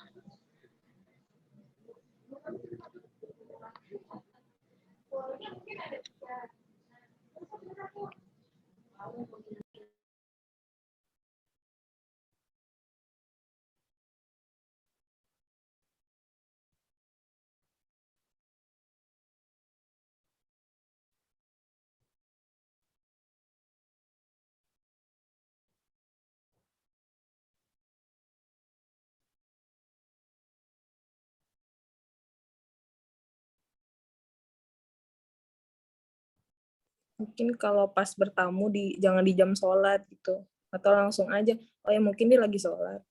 Ya, tungguin aja. Biasanya kan kalau yang tamunya gitu biasanya. Emang sekarang itu kita berada di zaman batu apa? Kan biasanya kalau bertamu tuh nanya dulu, bisa WA, bisa Instagram. Jangan Instagram sama WA tuh cuman untuk untuk nampilin video-video TikToknya sendiri doang. Kan bisa WA sekarang. Aku nanti datang ya. Kan gampang kan? Iya, kan gampang kan? Oh, mungkin dia lagi sholat. Lihat jam, oh dia mungkin lagi sholat. Ya, kan. Emang kita hidup di zaman batu apa? Kalau zaman dulu iya, orang yang nggak ada itu langsung pulang. Tinggal telepon, kalau kebetulan nggak ada ditungguin. Ya, kalau memang butuh kalau nggak tuh nanti balik lagi, kan gampang nanti. Ya, makanya ketika dalam keadaan sholat seperti itu ya kita dianjur kita diberikan panduan, maka itulah sholat itu diberikan panduan. Gimana kalau dalam sholat ada tamu ya subhanallah, ya subhanallah, ya misalnya dia lagi sholat Allahu Akbar, kan begitu. Kan diberikan panduan. Kalau sholatnya sholat yang sholat wajib misalnya. Kalau kira-kira sholat yang sunnah, Ya kalau nanggung ya misalnya kita lagi salam ya tungguin aja. Tapi kalau masih rakaat pertama ya silakan dibatalkan dulu. Ya buka pintu ntar ya saya lagi sholat dulu ya, kan gampang kan? Gitu. Bapak mau nanya. Kok malah kamu yang nanya sih, Neng? Kamu kan menjawab seharusnya. Udah Pak, tadi udah jawab. Nah sekarang saya mau nanya gitu Pak. Boleh Pak? Iya. Kan pernah baca gitu Pak, pernah baca yang kita tuh lagi sholat, anaknya tuh lagi sholat, terus ibunya tuh manggil tuh Pak ke rumahnya. Nah dia tuh bingung antara mau membatalkan apa mau nyamperin ibunya gitu. Nah sampai si ibunya tuh udah pulang lagi. Terus abis itu besoknya lagi datang lagi pas lagi jam sholat itu. Terus abis itu dia bingung lagi mau datang apa enggak. Sampai ketiga kali. Sholatnya sholat apa sih? Kan gampang sebenarnya. Kalau kebetulan ada ibunya habis sholat ya apa? Samperin. Masa apa segitunya? Pak itu nggak tahu Pak, itu dari buku, baca di buku itu loh Pak. Terus habis itu akhirnya si cowok ini tuh diituin Pak. Ituin apa? Dia apa? Digebukin. Ibunya tuh bilang anak saya dipanggil tuh nggak nyaut gitu, durhaka. Nggak tahu deh Pak. Masa nggak pernah dengar cerita itu? Kamu salah kisah. Jangan sembarang kisahin doang. Kisahnya salah, nggak gitu ceritanya. Kayak gimana Pak? Ya, yang kamu kisahin salah, nggak gitu kisahnya. Ada seorang namanya Jurais, dia seorang taat beragama. Ketika dia sedang sholat sunat dipanggil ibunya, dipanggil 3 kali nggak jawab. Bukan besoknya ibu datang lagi, pas hari itu juga ibunya merasa kecewa, bilang semoga Jurais celaka. Ya langsung didoain. Makanya inilah perlu kesabaran. Si ibu juga jangan sembarangan ngomong.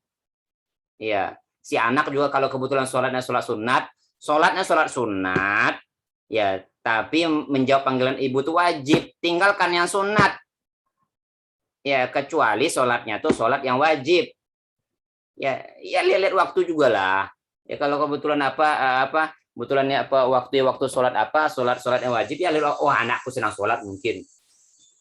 Ya.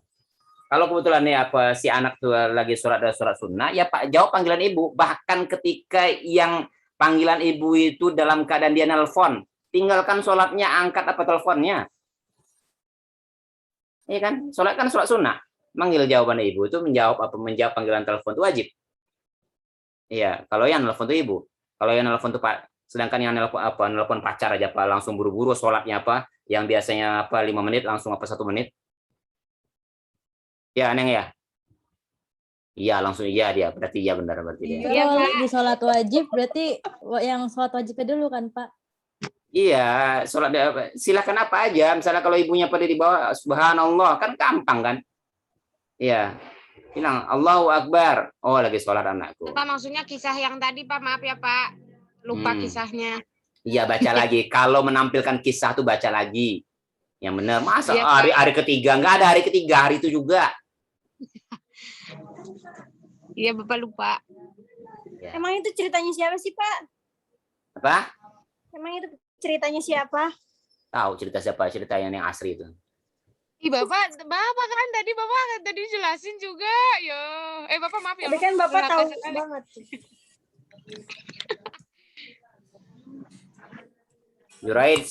Jurait si ahli ibadah. Ya. Iya itu. Dari kalangan Bani Israel itu. Orang dari Bani Israel.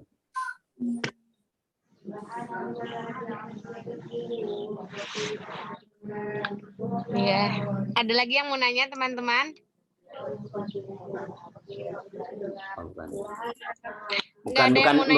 Bukan Jurais, maaf. Bukan Jurais, namanya Alqamah namanya, bukan Jurais. Jurais itu yang difitnah oleh seorang perempuan. Namanya Alqamah.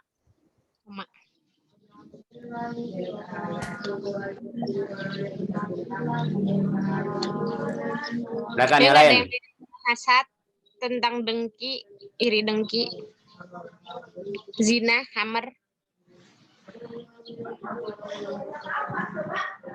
Bertanya pembahasan banyak, masa yang bertanya cuma 3 orang, mana yang lain?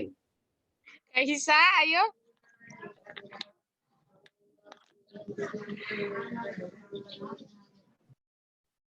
Silakan. Kaisa tanya, Lu'lu'ul Maknun, Novia Alifatul Fauzia. Jangan diam-diam aja. Konita, kamu udah nanya belum tadi, Konita? Belum, Pak. Konita nanya. Nestia belum nanya, udah nanya belum? Ini Mas Nadia. Rifah ada yang mau nanyain? Nadia Tasha nanya. Mawadah.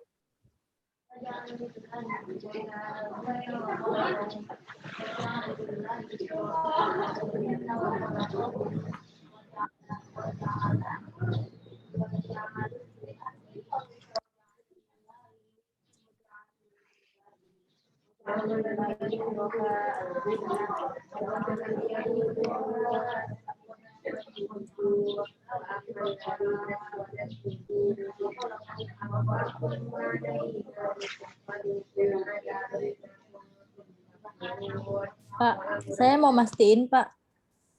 Ini kayak di Kenapa luar dikasih? konteks sih. Enggak ini kan.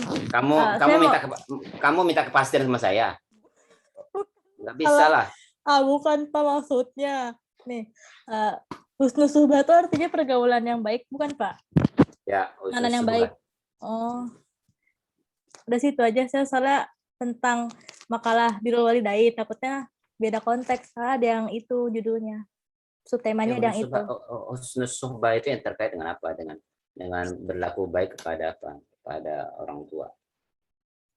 Oh, yang terkait itu. Oke, Pak. Terima kasih. Silakan yang lain.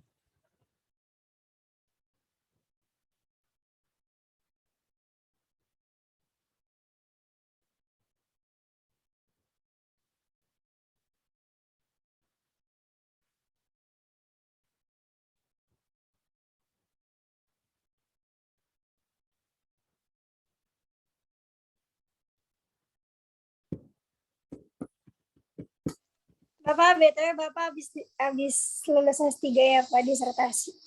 Belum. Masih baru ujian kedua. Emang ada ujian berapa? Sampai berapa? 4. Wow. Satu lagi dong. Bagi-bagi sini Pak. Bapak, Bagi-bagi. Masya Allah, Bapak. Baru 2. Ujian. Baru 2. 2 lagi. 2 lagi. Mantap. Pak, saya mau nanya deh. Aku juga mau nanya, Pak. Kenapa? Kalau akhlak menegur orang tua tuh yang baik gimana, Pak? Cakep. Menegur orang tua yang salah gitu. Cakep. Oh, Apa harus diem aja, kan saya selama ini kayak cuma diem aja gitu loh, Pak. iya. Gimana, Pak? Apa ngomong gede banget, Pak? Ada anak nggak mental. Ada orang tua, Pak. Gimana? Aku tahu, Nafa. Siapa lagi? Silakan yang mau nanya tadi. Siapa lagi? Nestia, silakan. Nestia mau nanya tuh, Pak. Bapak, aku mau nanya.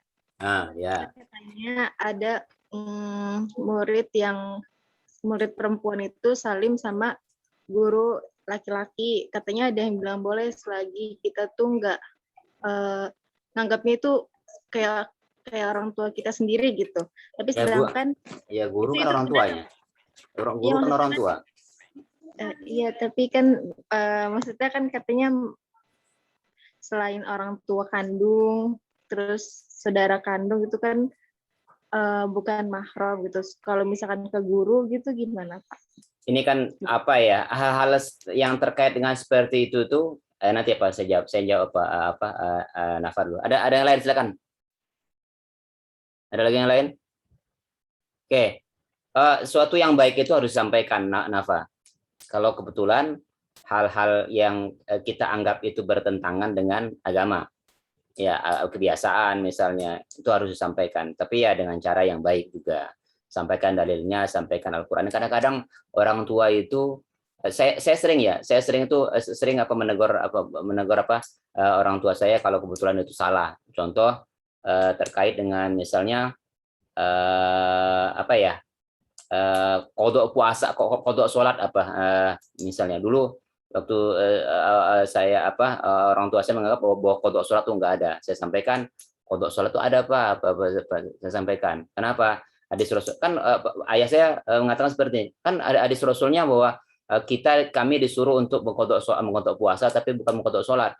Saya sampaikan, dalilnya saya sampaikan itu terkait dengan perempuan, bahwa perempuan itu kata Aisyah, kunna nu'maru bi qada'i shalah shaum wa la nu'maru bi qada'i shalah, kata Rasulullah, kata Aisyah kan, kami itu diperintahkan Rasul untuk mengqadha puasa tapi tidak mengqadha sholat. Nah, itu terkait dengan perempuan. Kalau laki-laki, kalau kebetulan dia meninggal nggak sholat, ya wajib qadha namanya.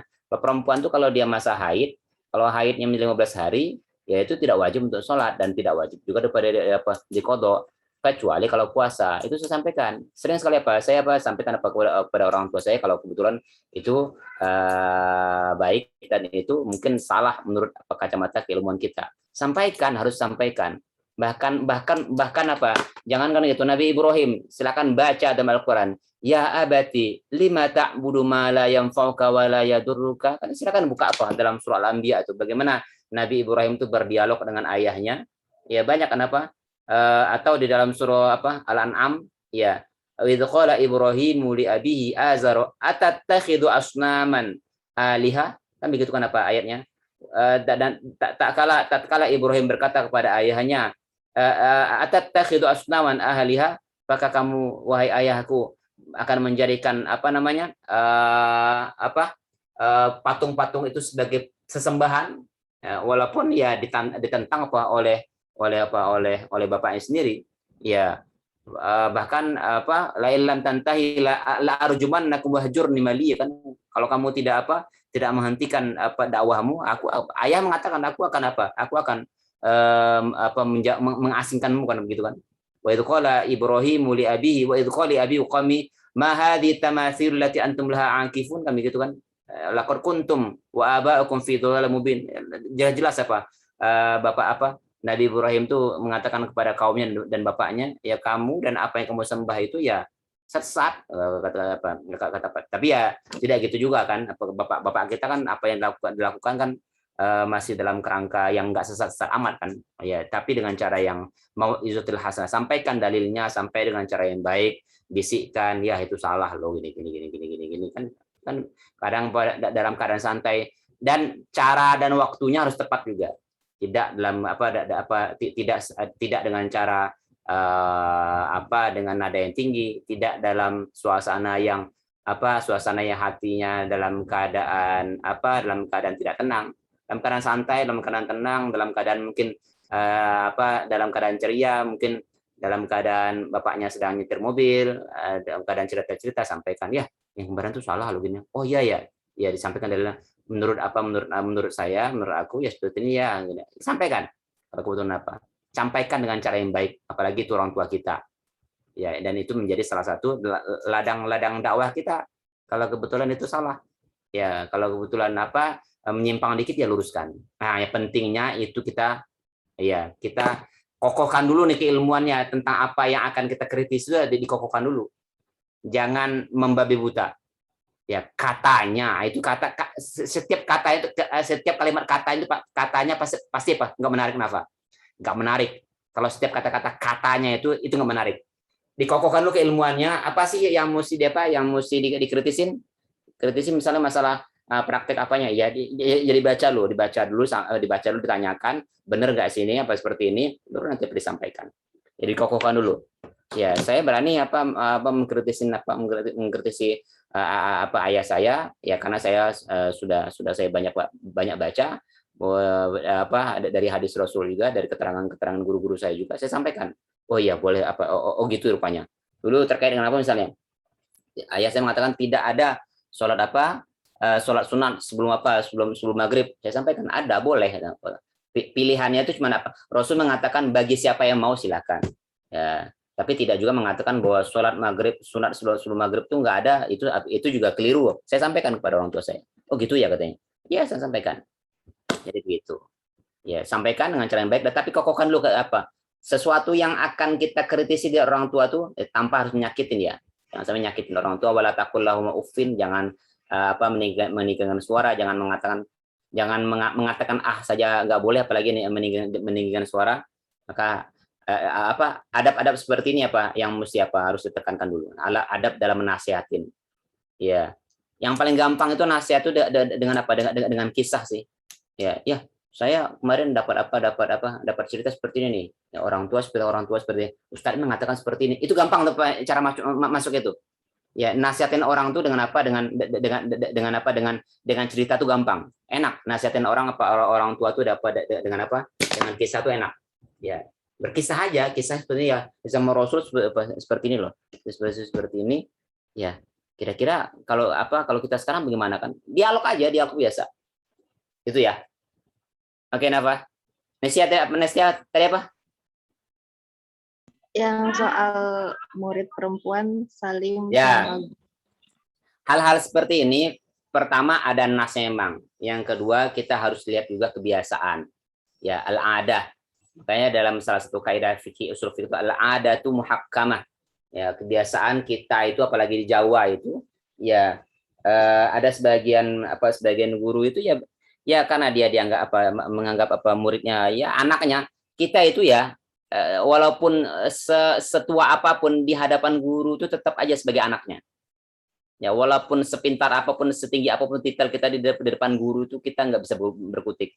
Ya, sebagian guru-guru sebagian ya biasa aja bersalaman sama guru itu bagi laki-laki ataupun perempuan. Di IKI itu sebagian menganut seperti itu. Ya kayak suasana pesantren aja. Ya, sama guru kita, sama ustadz kita, sama kiai kita salaman itu biasa aja. Biasa saja. Ya memang ada apanya. Ada hadisnya ya, tapi itu tidak mengeneralisir ya. Ya, tidak mengeneralisir, bukan arti kata haram hukumnya. Saya kira nggak masuk dalam kerangka gitulah. Ya memang baik yang namanya ya tidak bersentuhan tapi itu kan termasuk orang tua kita juga. Ya tergantung keyakinan masing-masing. Kalau kamu merasa tidak mau salaman sama gurumu, ya, kalau saya pribadi sama guru saya perempuan saya cium tangannya. Saya pribadi. Saya datang ke pesantren saya, ketemu sama guru saya cium tangannya. Kalau saya pribadi. Ya, saya pribadi seperti itu.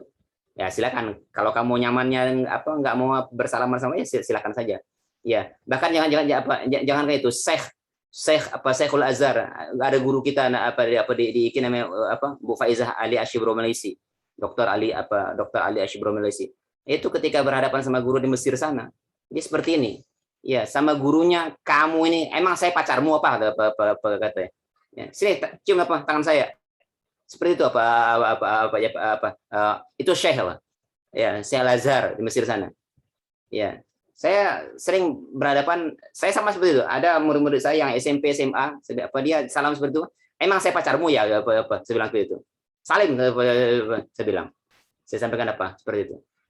Ya karena kita sebagai sebagai guru itu ya salah satu kebarokahan guru itu ya salah satunya mengucapkan salam kepada beliau, kemudian mencium tangannya. Ya itu bagian daripada kebiasaan adat ya di Indonesia ya. Ya kebiasaan di Timur Tengah berbeda lagi. Ya kebiasaan kebiasaan di Timur Tengah itu kalau antara syekh bertemu dengan syekh itu kebiasaan, kalian tahu nggak kebiasaannya salah satunya? Di Suriah sana itu kebiasaannya kalau ketemu antara satu laki-laki dengan perempuan saling pegang-pegangan jenggot. Ya. Kalau di Indonesia tuh gimana, geli ya? Ada orang datang saling pegang-pegangan jenggot kan nggak enak banget ngelihatnya. Nah, itu kalau itu di Indonesia dia diberlakukan, ya itu dianggap menjijikkan sekali kan, pegang-pegang jenggot kan. Nah, itu terkait dengan kebiasaan, ya, adat kebiasaan. Iya, budaya hal seperti itu. Di Indonesia yang kaitan budayanya ketika bertemu guru cium tangan. Itu akhlak yang luar biasa sekali di Indonesia itu. Ya, jadi akhlak itu tidak selalu terkait dengan dengan nas. Kebiasaan kita di sini bahwa perempuan itu yang menutup auratnya, kan menutup aurat itu kan kita nggak usah berbicara tentang nas agama lah. Di Indonesia itu menjunjung sekali budaya tinggi itu menjunjung sekali. Menutup aurat, ya tidak apa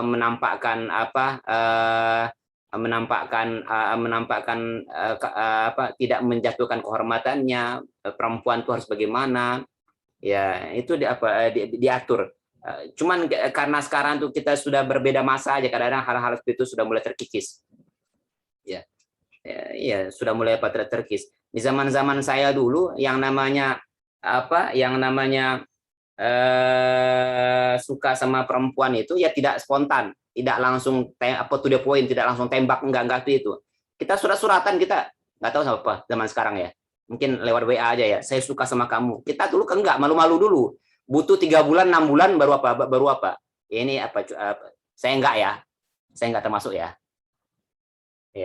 Iya, butuh berapa bulan dulu baru bisa didekatin, suratan dulu enggak diterima dulu, bahkan ditolak sampai sekian kali. Ya gitu orang-orang zaman dulu. Iya. Ya, itu dijaga sekali. Jadi begitu ya. Ada bahkan di sebagian wilayah itu, sebagian negara Arab itu ya kalau ketemu itu ketemu hidung antar hidung. Kalau di Indonesia, geli geli sekali kita melihat seperti itu. Ya, seh itu seperti itu kalau ketemu disangka pengikut, padahal enggak, itu bagian daripada budaya. Jadi begitu ya, harus dibedakan antara bagian daripada budaya dan bagian daripada kan enggak tidak yang parah-parah amat karena budaya kan. Cium tangan itu kan biasa aja. Bisa dengan cara kalau kalian takut ya lapisin dengan jilbab kalian cium tangannya. Kan gampang kan? Ya gampang kan? Lapisin tangan kalian dengan kalau kalian mengambil hadis Rasul tentang tidak bolehnya lapis tangannya. Terus terang ya, kalau saya pribadi, saya bertemu dengan murid seperti itu yang biasa dicium tangan sama saya sakit hati. Saya sakit hati. Saya suruh sini kamu. Ya, saya banyak murid perempuan. Saya sering berapa 4 tahun yang lalu tuh sempat saya ngajar di MTSN Al Azhar Syarif di Serangan Sawah sana. Ya, rata-rata murid murid saya seperti itu. Mereka tuh pengen sekali kalau ketemu dengan guru itu cium tangannya, cium tangannya. Bahkan yang sudah kuliahan itu, mereka tuh ketika ketemu dengan guru-guru itu, ketemu dengan saya itu, ya Ustaz tahu nggak katanya, yang paling saya tunggu itu kalau ketemu Ustaz itu saya dipegang kepalanya. Wallahi, saya sering ketemu dengan murid saya seperti itu. Ustaz, saya itu kalau mau ketemu Ustaz itu saya sedang nunggu, saya nggak akan beranjak dari tempat saya kalau sebelum kepala saya pegang. Ya. Kenapa? Di saat kita sebagai guru tuh megang kepala murid tuh di situ ada doanya. Kita doain. Ya, itu bagian daripada ya masing-masing orang masing-masing berbeda cara nanggapinnya lah. Kalau saya pribadi ya saya bertemu dengan murid saya ya sama, bertemu dengan guru saya pun seperti itu juga. Saya pun berharap kalau ketemu dengan guru saya kepala saya dipegang. Jadi begitu. Itu Nestia ya. Ala kulli hal kita berbicara tentang akhlakul karimah. Kita lihat di awal itu kita berbicara tentang malu. Nah, ini kenapa tema tentang malu itu di garis besar diletakkan di paling atas? Itu ada apa? Ada pesan tersendiri di sana. Ya, malu itu bagian daripada iman. Tadi sudah disampaikan oleh pemakalah tadi, sampaikan oleh Neng Asri, sampaikan oleh Jihan dan Latifah tadi. Ya, malu itu berkaitan erat dengan iman. Kalau hilang rasa malunya, pada saat bersamaan pasti imannya hilang. Ya, al haya'u minal iman itu beneran. Ya, wal haya'u syu'batun minal iman. Haya itu ya rasa malu itu bagian daripada cabangan iman. Bagi perempuan ya, makanya kata Rasulullah SAW dalam hadis yang diriwayatkan yang disampaikan, yang dicantumkan juga oleh Imam An-Nawawi dalam Arba'in An-Nawawi mengatakan inna mimma adraka min kalamin nubuwatil ula idza lam tastahyi fasna' ma syi'ta, kan begitu. Yang sesungguhnya ucapan yang selalu diwariskan dan itu jadi standar daripada ucapan kenabian para nabi, nubuwah kata Rasulullah, idza lam tastahyi fasna' ma syi'ta. Bila kamu nggak punya malu, ya berbuat apa sesukamu. Artinya hadis ini tidaklah Rasul tidak memerintahkan kita berbuat sesukanya. Artinya kalau orang udah berbuat malu, dia tuh akan berbuat seenaknya saja.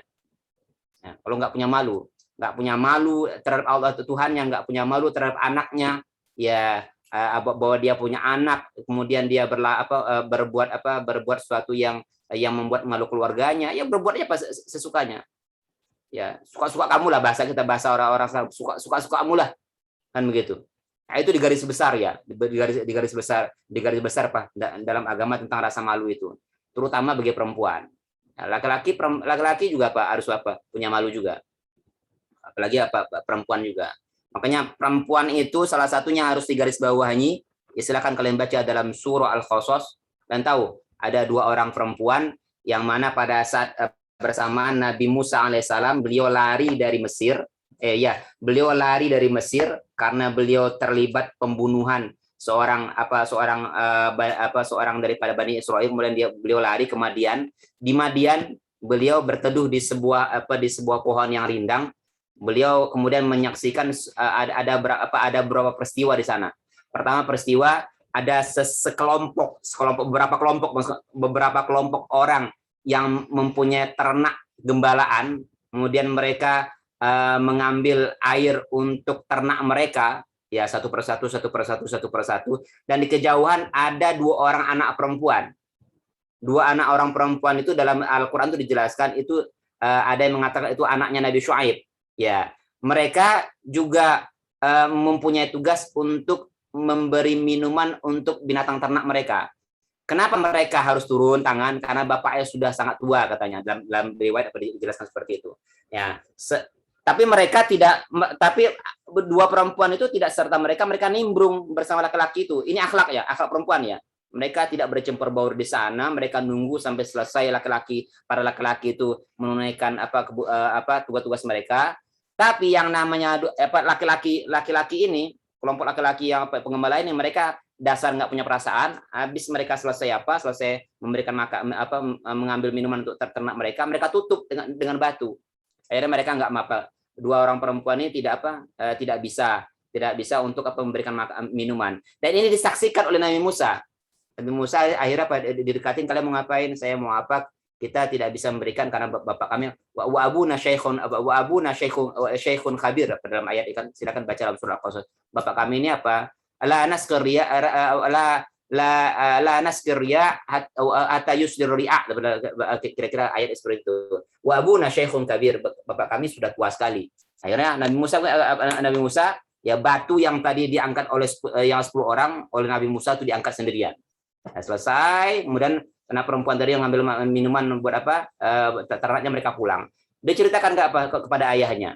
Ya, kita tadi bertemu seperti ini, bertemu orang laki-laki, dia kuat sekali sebagainya. Bapak yang mengatakan, panggil dia ke sini. Yang uniknya, lihat dalam ayat ini. Yang uniknya, yang disuruh memanggil itu salah seorang daripada 2 anak perempuan tadi. Ya, lihat. Salah satu daripada anak Nabi Syuaib tadi mendatangi Nabi Musa bagaimana? Ayat bercerita seperti ini. Waja'at ihdahuma tamshi 'ala istihya. Datanglah salah satu daripada 2 perempuan tadi yang disuruh oleh bapak tadi dalam keadaan malu-malu. Tamshi 'ala istihya.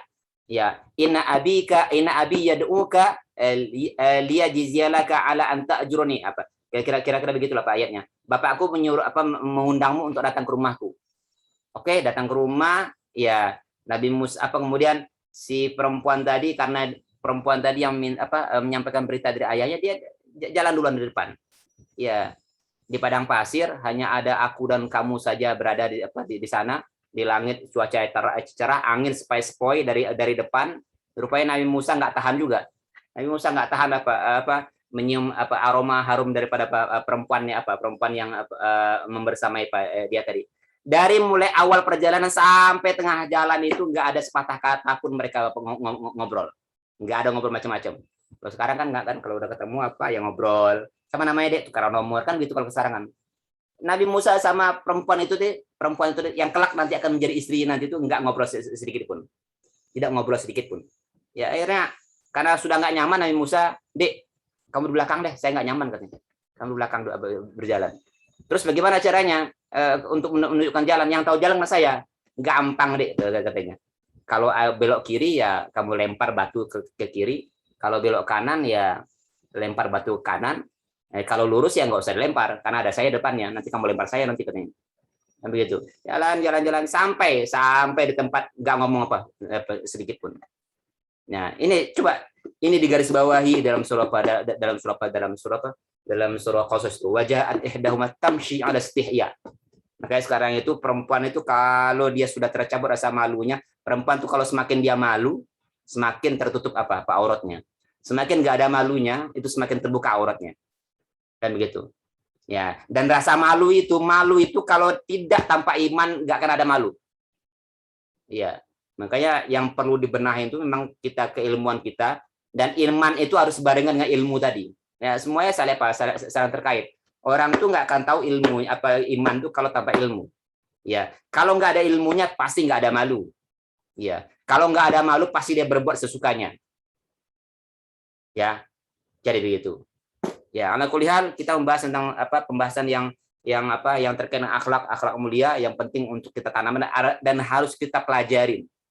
Bahkan kalau ada seorang perempuan yang dia ya laki-laki itu perempuan lah, dia rajin sholatnya, rajin puasa Senin Kemisnya, rajin sedekahnya, tapi dengan tetangganya dia lidahnya kasar, lidahnya selalu nyakitin, Rasul mengatakan hiya min ahlin nar.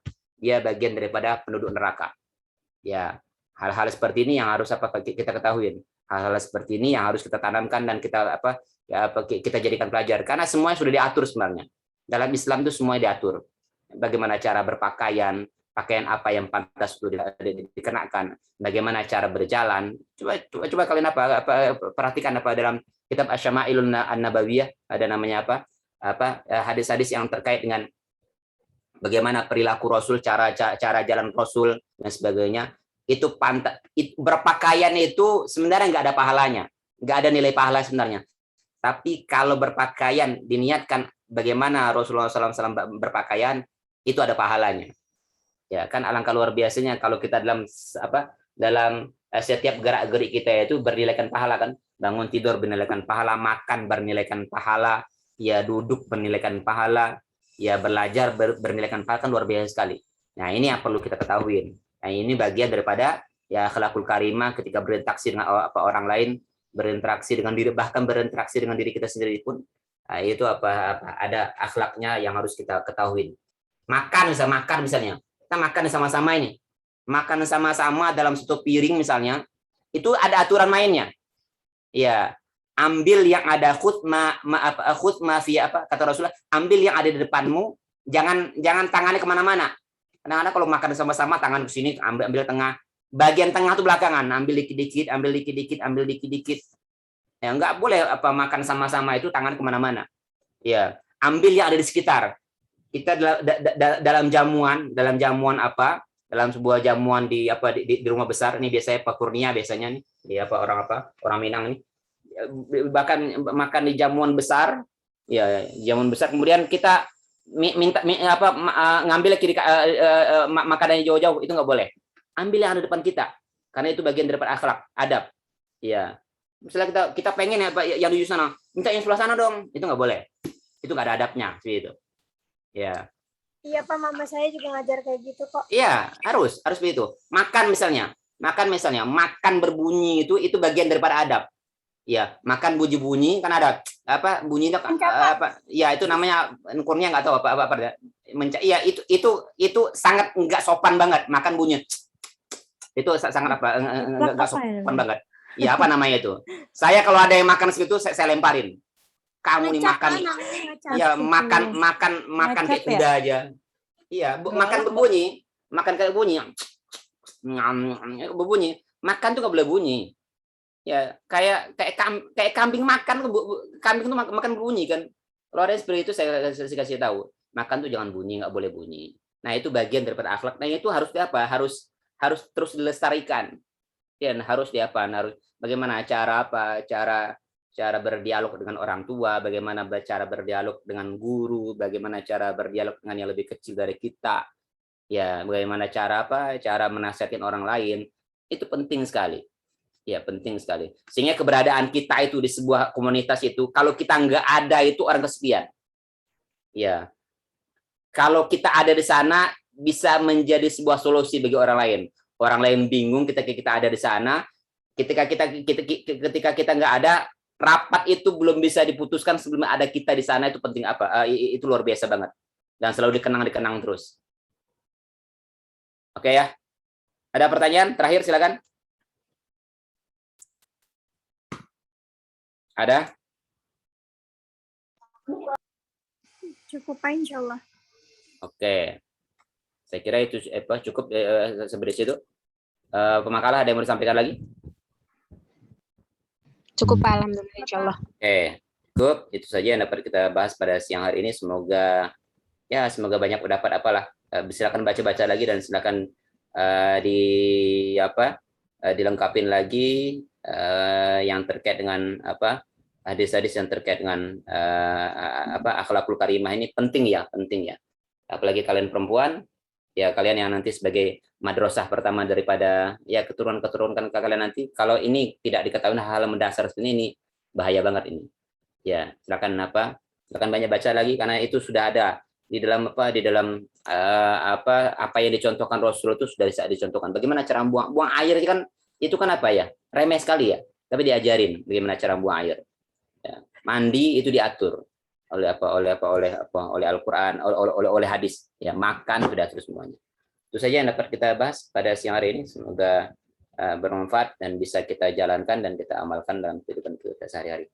Mari kita tutup baca hamdalah, alhamdulillahirabbil alamin. Tolong Nafa, jangan lupa absennya pemakalah tiap hari, tiap minggunya itu tolong dicantumkan di dalam absen. Ya, assalamualaikum. Itu saja ya. Assalamualaikum warahmatullahi wabarakatuh. Waalaikumsalam warahmatullahi wabarakatuh. Makasih Pak. Selamat makan siang.